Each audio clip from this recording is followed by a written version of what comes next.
Hey, what's up, Battlefield nerds? We are coming to you with another reaction. They have just released the Battlefield official channel has released an official PC trailer, and so we're actually going to take a look at it, actually see what it's all about.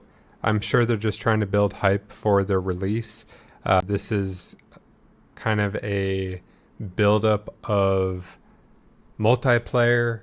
They said they're going to do campaign, and then they said they're also going to share some of the seasonal content, the post-launch content as well too. So whether it's battle pass or new skins for the store, different stuff like that, we'll probably see some of that closer to launch.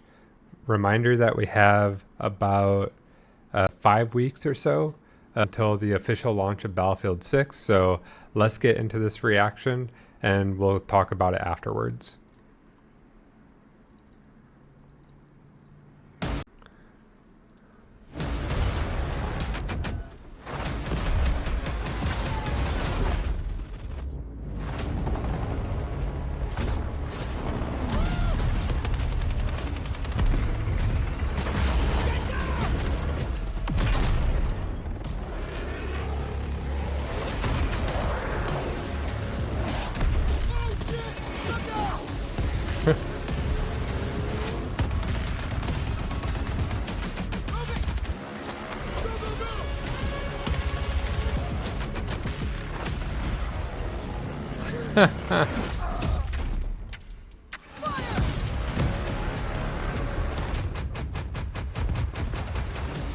Ultra wide, huh?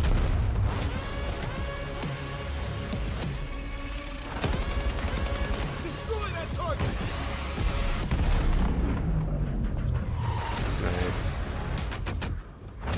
Campaign, yeah. That's crazy. Portal! Oh my gosh.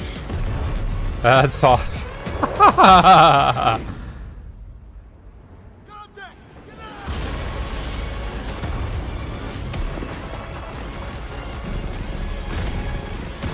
Nice.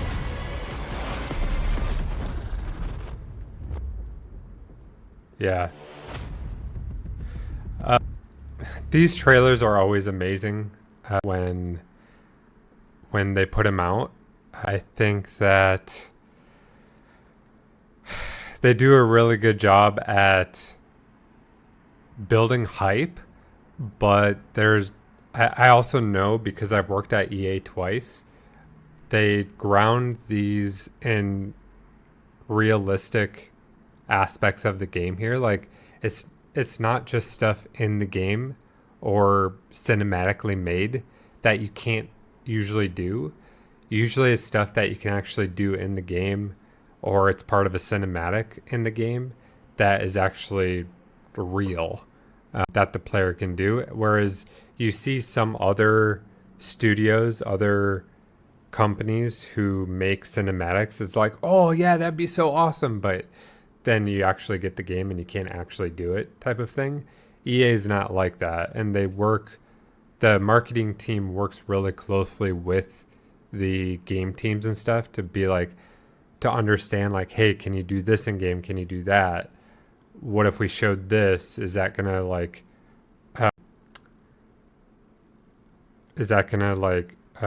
provide a false narrative or anything like that? And so they're very cognizant of the decisions that they're making with the things that they're showing to make sure that it positions the game the best for marketing, for selling, but also is very realistic from a player aspect. And that's really what I love about the EA marketing team, and being able and the PR teams, is that they do it from a player focused sense on what players can actually do in the game or expect to see as well too, whereas that's not always the case across game studios. So going through here, contains a mixture of cinematic and gameplay footage. So I think some shots in there, like when it was talking about campaign, that was probably showing some of the like pre-in-game cinematics, and some of these may be pre-render, but a lot of what Frostbite can do, especially for Battlefield. This engine was built for Battlefield. And so I actually would not be surprised if a lot of this is in-game cinematics that are just like cut or scripted or whatever. So some of it could still be an engine. Some of it may be pre-rendered for like higher quality and stuff, but they also then would need to blend the in-game stuff with the pre-rendered stuff, and that's like a trade-off and opportunity cost right there. Whereas if you just have it pre-rendered outside of an engine, like just in a scene, then you still need to make sure that it has the feel of Battlefield, the lighting of Battlefield, the lighting of the Frostbite engine and stuff. So I guarantee that most of this is actually, even if it's a separate scene, it is scripted and real-time rendering in the Frostbite engine. So again, it goes back to what I was saying, that even if they're scripted events and stuff, they're probably still done in the engine, but it may just be like a cinematic moment as part of the campaign or something like that. So going through here, like these are really big Battlefield moment shots that they're showing, like ripping through on in armor, the jets flying really low to the battlefield, stuff like that. They're emphasizing here, especially because it's a PC trailer, they're putting in front here that it's going to support 4K, and later in the video it's supporting like NVIDIA DLSSR and some of the other stuff that was missing from the beta as well too. So it's great that they're emphasizing that, hey, we are supporting these things for PC players because we love our PC crowd, right? So and then ultra wide monitor, which has been a contentious point of conversation, but I feel like you need to do that, especially for an FPS as high profile as this. So let's keep going here. A lot of this stuff we could do in the beta as well too. Ultra wide support, what I was just talking about. It's interesting that they are, so this can be good and bad. 600 plus customization options on PC. There's just so much there that I probably also have not gone into and used, and maybe will never use as well too. So it's great there's a lot of customizability, but that can be really daunting for new players as well too. So it's almost like you need a Fatui just for the settings, because I'm sure they've heard that feedback, they've seen that feedback from newer players or players trying to come over from COD or other FPSs and stuff and trying this game during the beta. There is a lot of feedback that I saw in terms of the settings being very confusing.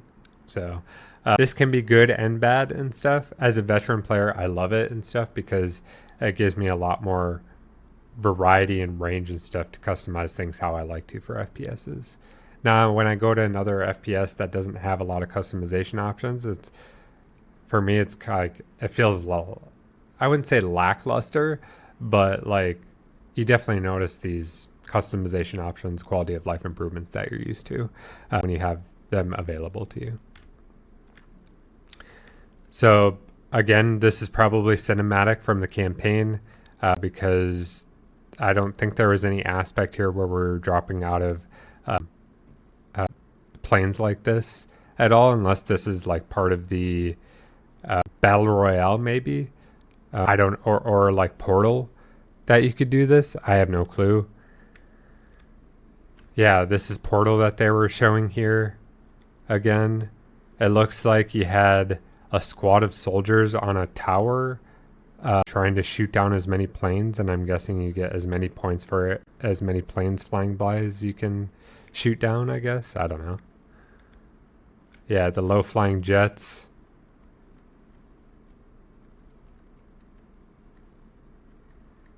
Yeah, I was actually surprised that they talked about Portal quite a bit as well too.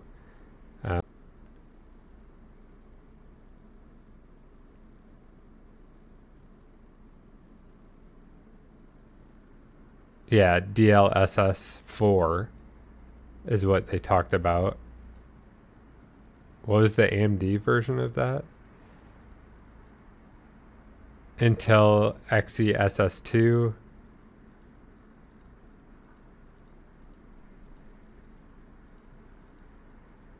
Oh, AMD FSR4 as well. So I have an NVIDIA card, so I'm guessing that the AMD and the Intel stuff is the equivalent to like the DLSS 4 for NVIDIA. I would assume. Don't quote me on that. I'm not 100%. Global scale campaign. Nice. So they're really going all in with the campaign again. It'd be cool if it would be co-op, but I think just bringing the campaign in is pretty cool. In Battlefield 5, they had the Battlefield stories, which was they were really small sections of story, and they didn't arc into one of each other. They were just kind of their own little episodic stories, and they were pretty good. I think The Last Tiger was probably the best one. If you haven't played those for World War II era, go play those. They're very small. They're very simple. But in 2042, it seems like they just disregarded the entire campaign, and now they're moving back to it as a vertical here. And so I think the three verticals here that we can consider is, of course, the multiplayer, and then Portal I would consider a separate vertical. And then, I guess they have four verticals because of the Battle Royale mode as well, too. So you kind of have Portal with the tool sets and the developer tools, creator tools, essentially content creation tools. And then you have multiplayer, of course, which is some of their biggest, probably one of their biggest teams. They have the campaign, and then they have the Battle Royale. So they essentially have four verticals. And then they had different, of course, sub-teams and specializations within those teams as well, too. And also probably shared as well, too, like shared tech. When we do this in Battle Royale, how does this relate to the multiplayer and all the different modes that we have? And do we have to invent something new, or can we share something across the board as well, too? So you have all those type of problems and things to solve as well, too, about how do you utilize stuff that's already there that can apply to solve problems in the game modes that you're trying to create, aka Portal, the Firestorm, the Battle Royale mode, and then all the other offerings for multiplayer that they already have. So yeah, multiplayer they're talking about here specifically. Yeah, we saw this in the multiplayer reveal event for like this map that they were doing with the slant here and everything kind of falling down. Oh, this was the tower one that they showed in the... So yeah, just tons of planes going across that big tower and people just trying to shoot him down. Yeah. Yeah, that's cool. And then they, of course, are showing more destruction with the crane falling into the building. It looked like was this one of the maps in 2042? It was like that kind of that big field with the buildings, and you move from section to section, and they had the cranes, like the construction sites that you were trying to fight over. Or is it a different map? It kind of looks like that map, but I could totally be wrong. This is Operation Firestorm, it looks like.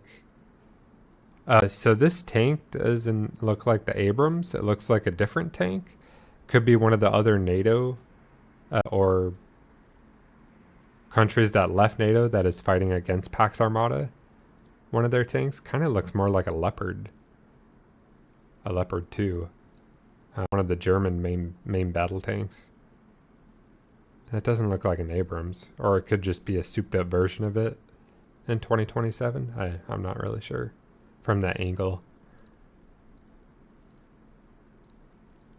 But yeah, looks really great. Based upon the beta, I'm super excited for Battlefield 6.